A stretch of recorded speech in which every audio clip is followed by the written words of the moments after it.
Welcome to this explainer. Today, we are stepping straight into the film room for a deep, cinematic dive into the tactical blueprint of a massive upcoming clash, the Las Vegas Raiders versus the San Francisco 49ers. We're going to strip away the narratives, the broadcast fluff, and those generic talking points you hear everywhere else. Instead, we're going to focus entirely on the line of scrimmage, the offensive identities, and the defensive structures that will actually dictate the outcome of this matchup. But to do this right, we first need to establish our approach. Look, since we're evaluating this on August 24th, just ahead of the scheduled August 28th kickoff, we simply don't have verified active rosters, confirmed quarterback availability, or official injury reports yet. Because of that, our entire analysis today relies on a strict if-then framework, rather than leaning on historical box scores or prior year data. We are essentially building a live game scouting manual for you to use the absolute second the ball is snapped. Okay, let's dive into this. Here's our game plan for today. We'll start with the central tactical question, move into the structural paths for both the offenses and defenses, break down the key tactical unit duels, lay out the live in-game state cues you'll need to watch for, and finally, we'll wrap up with the analytics verdict. Starting off with Section 1, the central tactical question, and projecting the unverified. So you might be wondering, how exactly do we project a football game when the initial inputs are, well, unverified? It all comes down to the philosophy anchoring this entire explainer. Until availability checks are complete, each team's scoring path is purely conditional based on efficiency, pressure, and field position. We're not going to sit here and invent statistics or claim to know a verified offensive identity for the Raiders or the 49ers today. Instead, we're looking at the foundational possession paths that actually determine American football scoring far more reliably than raw total yardage alone. And any valid post-verification efficiency model begins right here. Early down expected points added, or EPA for short, along with success rate. For both Las Vegas and San Francisco, we have to identify if their offenses can actually stay out of long yardage situations. Are they utilizing efficient design runs? Are they relying on clean play action throws? Or maybe quick game completions that beat the first tackler?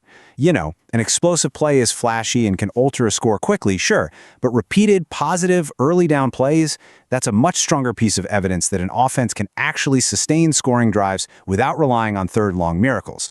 Moving right along to Section 2, offensive and defensive structures, focusing on the line of scrimmage battle. Let's get down into the trenches and examine the baseline tactical requirements. For the offenses in this game, the conditional structural path is pretty clear-cut. You got to stay ahead of the chains, avoid negative plays driven by defensive pressure, and create explosive plays without sacrificing turnover security. On the flip side, the defensive path is equally rigid. Both defenses must win on first down. That means sound run fits, disciplined force players, and rock-solid tackling. If a defense can create predictable passing downs without having to commit extra defenders to the box, well, then they can keep their coverage shells perfectly intact. Now, when evaluating the pass rush, we have to ruthlessly distinguish between pressure and sacks. This is absolutely crucial. A defense can effectively pressure a quarterback without ever recording a single sack. The real question you should be asking yourself while watching this game is, does the pressure arrive before the intended throwing window opens? Does it force hurried throws, checkdowns behind the sticks, or turnover-worthy decisions? Raw sack totals can be heavily distorted by a quarterback holding onto the ball too long, or maybe a busted protection, or a late-game desperation drive. Pressure that disrupts the launch point, that's the true metric of defensive dominance. All right, that brings us to Section 3, key tactical unit duels. These are the specific conditional matchups that'll literally dictate the flow of the game, pending those official roster confirmations, of course. The first crucial duel is the quarterback versus the coverage and pressure plan. When you're watching the broadcast, your live test is to see if the quarterback can identify pressure and deliver the ball on schedule. If a defense uses simulated pressures or five-man rushes and repeatedly forces the quarterback into checkdowns, scrambles, or hurried throws, that offense's early down EPA ceiling absolutely plummets. But if the quarterback answers with quick processing, uses motion to create leverage, and hits accurate intermediate throws, he forces the defense to either concede those efficient underneath gains or drastically loosen up its rush plan. And that quarterback play builds directly into Duel 2, the offensive line versus the defensive front. The absolute most valuable evidence to look for here is whether interior protection can hold up against a standard four-man rush. If an O-line can carve out 4 to 6 yard first down gains without using heavy personnel, they retain the run/pass ambiguity. The whole play sheet stays open. Holding against that four-man rush allows the offense to send additional eligible receivers into their routes. But if that interior protection completely caves, sack and turnover risks shoot right up as the down and distance deteriorates and play-action credibility is completely neutralized. Our third duel pits the skilled players against the secondary and tackling integrity.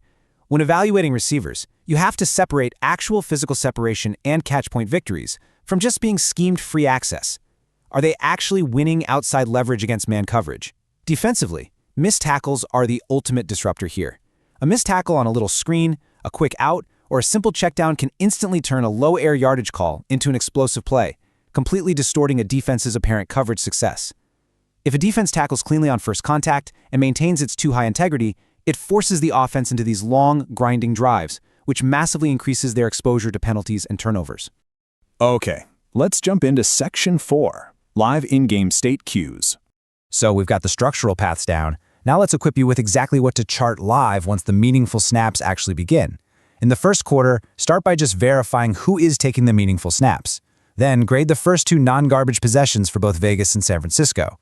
A sustainable edge appears when a team creates positive early down plays, think efficient first down runs or clean play action throws, without relying on third and long conversions to bail them out.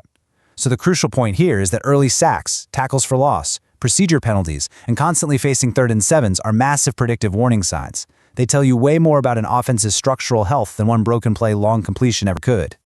Let's run through some specific scenarios. What happens if the Raiders take an early lead? Well, that lead is only tactically credible if it's supported by highly efficient early down rushing or passing, manageable protection, and neutral starting field position. A lead built primarily on a fluke kick return, a defensive score, or an isolated short field is fundamentally fragile. If the Raiders are up early just because of short fields, the 49ers can systematically counter by simply winning on first down, avoiding negative plays, and erasing that fragile lead with sustained drive value. Conversely, if the 49ers grab that early lead, you have to evaluate if it's driven by repeatable early down success and consistent four-man defensive pressure. Another massive cue here is red zone finishing. A team that easily moves between the 20s via explosive plays but constantly settles for field goals, they have a serious finishing issue. If San Francisco falls into this exact trap, the Raiders have to respond by directly attacking the specific coverage answers that gave them their best early down outcomes rather than just abandoning the run after a couple of bad attempts.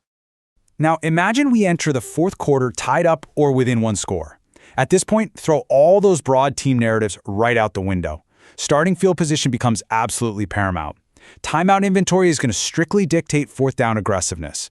In this high-leverage scenario, expect a significant increase in defensive disguise, pressure variation, and leverage on primary targets. Therefore, the decisive live question becomes, does the quarterback have reliable hot route answers before the pressure gets home? Avoiding unblocked pressure and those fatal third down sacks will outright decide the game in this state. Finally, we arrive at Section 5, the final analytics verdict. Let's look at the mathematical projections, but we really need to understand their limitations in this specific context. Our pregame model shows a win probability split of 49.3% for the Raiders, 49.3% for the 49ers, and a 1.4% chance of a regulation tie. The projected score sits at a dead even 21-21. Look, we are presenting these numbers entirely neutrally. It is vital to understand that this symmetric distribution is a low-confidence placeholder estimate. It is absolutely not a claim that these two teams have equal offensive or defensive quality. Because we are missing the current verified football inputs for this match, the model explicitly defaults to this neutral baseline. And honestly, this perfectly highlights a core tenet of our work here. Supplying false precision outright violates true analytical principles. A genuine moneyline edge requires defensible, verified drive efficiency data, a documented difference in turnover risk, and confirmed late-game personnel. And frankly, none of that is verified yet. A team can easily outgain its opponent in total yardage and still lose the whole game if sacks, short field concessions, or red zone failures destroy their underlying drive value. That 21-21 score is an intentional placeholder, reflecting a deliberate lack of invented precision. So, as we wrap up this explainer, I want to leave you with one final provocative thought to take with you into the broadcast. When the ball is finally kicked off, which team will establish the first credible tactical edge by creating manageable second downs while simultaneously preventing pressure-driven negative plays? Apply this conditional blueprint live, watch the line of scrimmage, and the true trajectory of the game will reveal itself long before the final whistle.